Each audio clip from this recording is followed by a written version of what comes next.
Hello. So, yesterday I saw the movie Escape Room. So, everything I'd seen about this movie looked really dumb.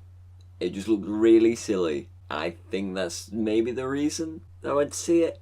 Because it looked so silly. But it was actually quite a fun time. If you are in America, you got this movie last month. I think it came out at the start of the month. In the UK, it's only just come out. It came out on the 4th of February? I can't remember. But it's new. A new horror movie based on escape rooms. Think Saw, but without the gore. So before I get into spoilers, let me give you the quick spoiler-free review. It's alright. If you just want to go see a stupid movie about some people in an escape room. Like, if you enjoy doing escape rooms, you might enjoy this purely on the fact that, like, there's escape room stuff in it. I think the first half of the movie is a lot better than the second half. I'll go into that more in spoilers. But generally, I was having a really good time. Even when the movie was, like, doing some really wacky stuff, I was still having fun. Like, even when it was really stupid, I was like, it's stupid, but yeah, escape that room. If you like horror and if you just want to waste an hour and a half having a fun time watching a stupid movie, Escape Room is pretty good. It does exactly what it needs to do. Spoilers from here. If you're planning on watching Escape Room and you don't want the whole film spoiled, leave now. It's the time to go. So I'd usually do like a plot rundown here, but you already know the plot of Escape Room. Some people have to escape from a room. We open the movie with a flash forward. We see one of our characters, we later find out is called Ben, but he is in like a study kind of area, and he's rushing around looking for clues, and the wall behind him is like slowly approaching.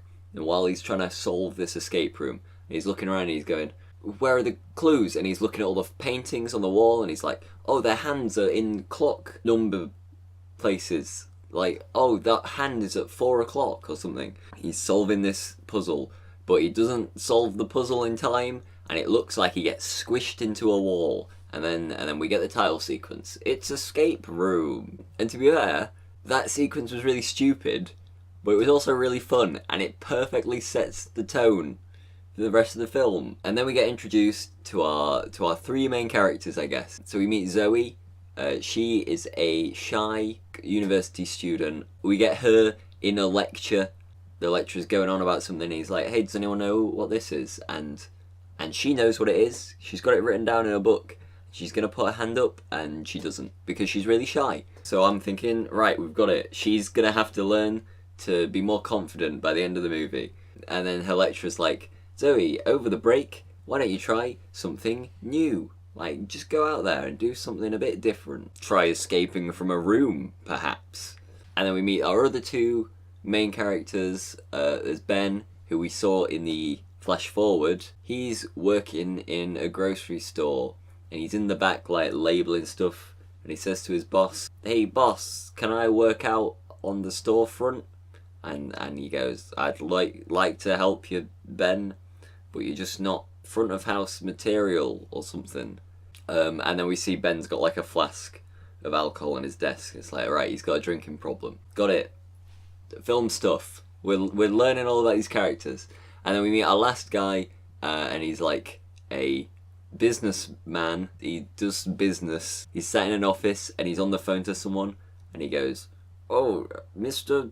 Business, let me just get this business for you. You really want to go for the risky business? Okay, sir, goodbye. Business stuff. I don't know what's going on.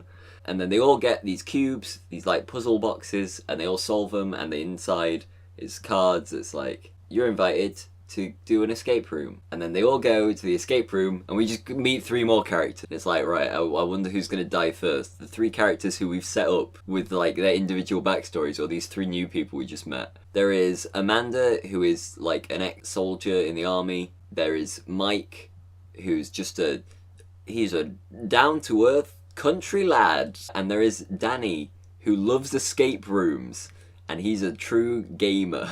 Like, he comes in, and then he says to Jason, he's like, oh, you've hurt your hand. How do you play video games? Like, we get it. Danny, you like games. I understand. And then, throughout the course of the movie, they go through the escape rooms, and each room is just really dangerous. So the first room is like an oven, and they're in danger of getting cooked. And then they go to the next room, which is not dangerous at all. It's just like a cabin. But they leave the cabin, and then it's really cold, and they're in danger of getting hypothermia. And they get out of that room, and they're in another room where the floor starts falling out. They've got to do all these escape rooms, and they've got to not be killed. So I guess I'm just going to talk about like some specific stuff about the movie which I either liked or which really annoyed me. Because honestly, the movie is like exactly what you would expect. Like, they go into these rooms and they've just got to solve the puzzle and get out, and then occasionally one of them will die. Like, that's the movie. It's exactly what you think it's going to be. So, at the start of the film, we set up that Zoe is really shy, but she is kind of recovering from some past trauma. And we don't really find out what it is. It seems aeroplane related. Like, she sat in her dorm room at university and she like sees the mirror start shaking, and she gets up to it and she has like this flashback or something, and you don't really see it, but it seems like she's in like an aeroplane bathroom or something, and it's shaking loads. So you're thinking, okay, she's shy and she has trouble talking to people because she's still recovering from this trauma that she had in her childhood. And then also, quite near the start of the film, when they're actually in the escape room, they have to climb through these vents, and because Amanda was in the army, she's having a bit of a panic attack in this enclosed space, and Zoe helps her out. She's like, you just gotta breathe with me, and she's using like these techniques you probably learn in like counselling of trauma, and she helps Amanda calm down and like get out of that tunnel. And they kind of like bond over Zoe helping her out, which is quite nice. Like, they've got quite a nice relationship in this movie. I was trying to work out what the movie was doing. Like, I was thinking, because Zoe has experienced this past trauma and she's getting over it, she's going to react better to the escape room. Like, she's going to have some like hidden knowledge, and it's going to help her survive the escape room. But the reveal about the escape room is that everyone in the escape room is the sole survivor of some horrible traumatic event. So Zoe was the sole survivor of a plane crash. Ben was in a car accident. Jason, who was the businessman, got stranded out on a boat, and his friend died and he survived. Mike was in a mine cave-in. Danny's family died of carbon monoxide poisoning, and Amanda was the only survivor of a like roadside bombing or something. So the trauma thing they set up earlier doesn't really go anywhere, and I feel like the movie kind of gets muddled with its messages. When they set up Zoe and Ben's characters, they kind of have someone tell them some information or like give them some advice. So Zoe gets told to like break out of her shell and go do something different, and I think Ben gets told something similar. It doesn't help them. Like, the thing that saves Zoe is the one thing that we hear them talk about in the lecture, which is just a great movie trope. They're having the lecture, and the guy's like, hey audience, here's something important. A watched experiment won't change its state. It's quantum something. And in the audience, we're just thinking, yeah, I understand. You've had a professor literally tell this information directly to us. So I was thinking during the movie that each of the rooms they go into is going to be like specifically designed to mess one of the people up. So the first room is like the waiting room, but then it turns into a big oven and it gets really, really hot. And in this room, Amanda is freaking out. And you're thinking, right, she's got some past trauma involving being really hot in a room. And then they crawl through the vents, they come out in this cabin, and there is a bunch of like deer antlers on the wall. There is a sign that says "Go down in history," and we get a flashback of Ben's car accident, and they're all singing Rudolph the Red-Nosed Reindeer. So you got all the reindeers, you got the "Go down in history." And then they go into the next room, and it's really, really cold, and it seems like they're outside. And they pick up this coat, and it's the exact coat that Jason had when he had his traumatic incident when his boat like crashed. So it seems like this is the theme. In every room they go to, it's going to be specifically designed for one person of the group, and they're going to have to overcome some past trauma to make it through with the help of their escape room friends. But then the next room is just a bar that's upside down. They just go in and it's like a regular bar, except they're like stood on the ceiling. And I'm thinking, oh, so one of them's had some like horrific experience happen in a bar. Maybe they were in like a bar fight, or the bar's on fire or something. No, just a bar. They just thought this would be a cool design for a room. It's just a bar. It's upside down. It's stuff like that about this movie that's really weird. At the start of the movie, when we're introducing Jason, who's the businessman, he's got like a assistant come into his room, and he's like, I'm just like Mr. Miyagi teaching you how to make them big business deals or something. I don't know anything about business. And the guy's like, who's Mr. Miyagi? And Jason's like, why are you so young, you small child? How do you not know this iconic character? And then he writes him a note that says download Karate Kid. And then we transition to introducing Ben, and he's watching Karate Kid on TV. And I'm thinking there's going to be some kind of parallel between this movie and the Karate Kid, because they keep talking about the Karate Kid and it just doesn't come up. They just wanted to reference the Karate Kid. Why? Couldn't you reference some movie that kind of like parallels your movie? Karate Kid's got like an extended training montage. That's like the iconic thing from that movie where he's like stood on that post doing this and he's doing the wax on, wax off. It's got nothing to do with Escape Room. Why did you do this escape room? I just want to talk about for a sec the coolest scene in the film, which was also the goofiest, but it was amazing. So Ben and Jason are the only ones left, and they come into this new room and it's all painted like psychedelic, and there's like a staticky massive TV screen. There's like a hatch with like a turny thing on it, and they turn the hatch and open it, and then they start like hallucinating, and that like their faces are like going and like expanding in weird places. If you've seen Guardians of the Galaxy 2, it's like when Yondu and Rocket like jump through all those wormholes quickly and their faces start like going and like stretching out. That starts happening in this scene. They're like stretching out, and then they have to fight over this, like they've only got one antidote for this like drug that they've gotten with, and they're fighting in this like psychedelic room that's like spinning around,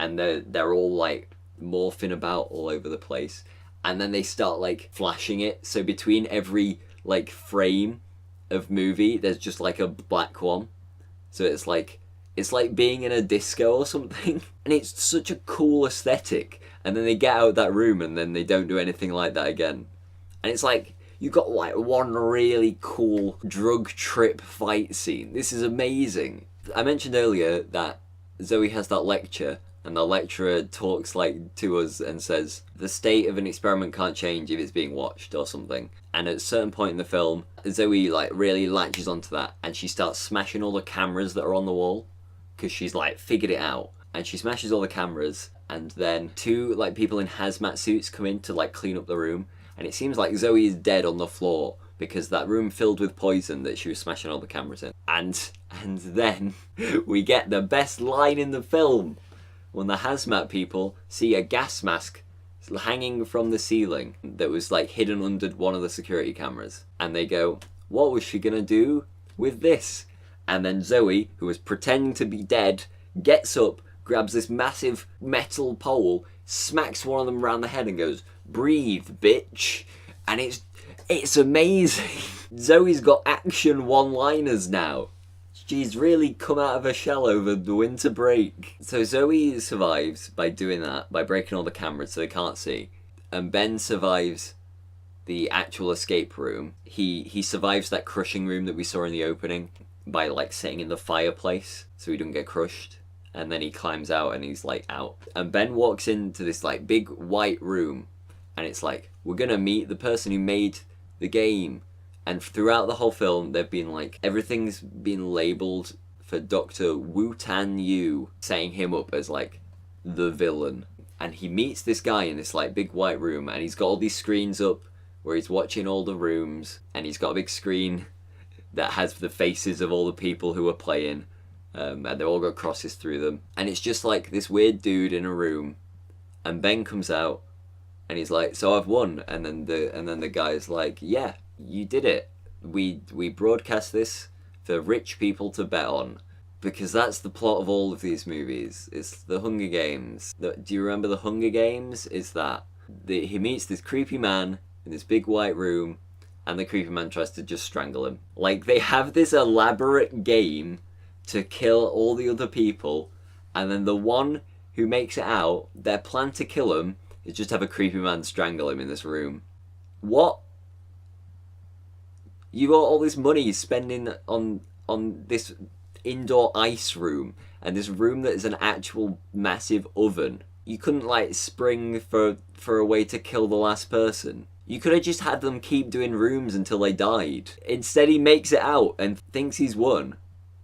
And then you have a creepy man try and strangle him. The creepy man starts trying to strangle him, and then Zoe comes out and shoots him. It's great.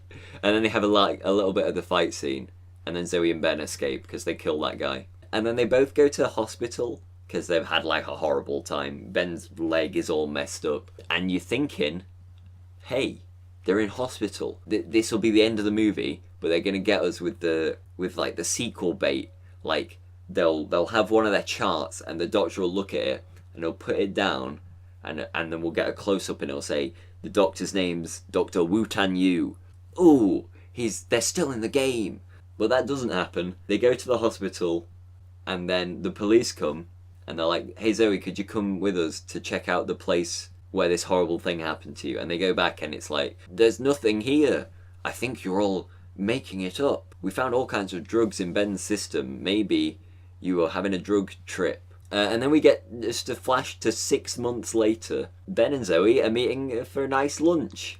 How nice. And Ben's like, I'm doing really well at work. I've got this new customer-facing job. I'm moving on with my life. I'm having a great time. And then Zoe just whips out this massive folder. Wham! And she's like, I've found all this information. They've framed everyone else's deaths. They've tricked everyone. I've bought us 2 plane tickets. We're gonna go track them down. And that's the sequel bait you're going with? And then they show them like designing the games for them for next time. They're doing like a plane because that was Zoe's traumatic thing. What? I can't wait for Escape Room 2. I've been so all over the place in this video. I don't think I've talked about half the stuff I wanted to. When they first start the game and they're in the hot oven room, Danny, the guy who plays a lot of these escape room games, is like, oh, it's so realistic. And then they escape it like with a fireball, like barely missing them. Oh, it's really immersive. And they're all like, Danny, you idiot. We're gonna die. And then they go in the ice room and he falls through the floor and like falls into the icy cold water. And I was thinking, they're gonna make it so we don't see any of them die, and then they're gonna Willy Wonka us. Like, the one person who survives like wins the big prize, and then they bring everyone out and they're like, everyone's still alive. Have you all learnt a lesson about escaping from rooms? And they all go, yes, Willy Wonka, we did. But that's not what they did at all. There's a bit where they all meet in the room at the start, and Danny comes in and he sees that Jason he's got like a big injury on his hand, and we later find out it's from his boating accident. But Danny's like, oh, that looks really painful. Can you still play video games like that? And Jason goes, no, but I can sleep with adult women. What? The other characters act like this is like the best comeback ever, and I don't know if we're meant to like think Danny's an idiot or we're meant to think Jason's just a massive dick. I was kind of thinking both at this point, but it's horrible, really bad. It's not good at all. The first escape room they do is actually really cool. So it's a big oven, and they work out that they have to press the coasters down on the table, and there's 6 of them because there's 6 people, and then a painting opens up on the wall, and that's the exit. But you've got to have them all pressed down at once. And you're thinking, right, they can't all leave because they've got to keep the coasters pressed down. And then Zoe works out that there's a water fountain and they've got 6 glasses. If they fill them with water and put them on the coasters, they're heavy enough to weigh the coasters down. So they need to fill up 6 glasses, put them on the coasters. Sorted. But earlier in the movie, when the room was getting really hot, Zoe gives Amanda a glass of water and she drinks it. And you think, oh no, she's drank some of the water. They don't have enough water. Someone's gonna have to die. But then Ben pulls out his hip flask of alcohol, fills up one of the glasses, plops it on the thing, and him and Danny both get out of there. And the first escape room of the film is really great because I think that is really well done. You think one of them is gonna have to stay behind, and then they escape using their ingenuity. And then they don't do anything else as clever as that for the rest of the film. Also, they make a big thing of the fact that Danny still has his phone on him. Like, they go into the room and the man in security is like, I'm gonna need your phone so you don't like take pictures of the puzzles. And it's like, yeah, that makes sense. And Danny sneaks an extra phone in so he can play games on it.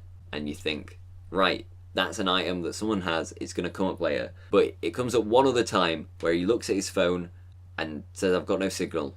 And then that's the last you see of the phone. Why even bring it up? It didn't do anything. I think that'll do. I don't have anything else to say, and this video is already a massive mess.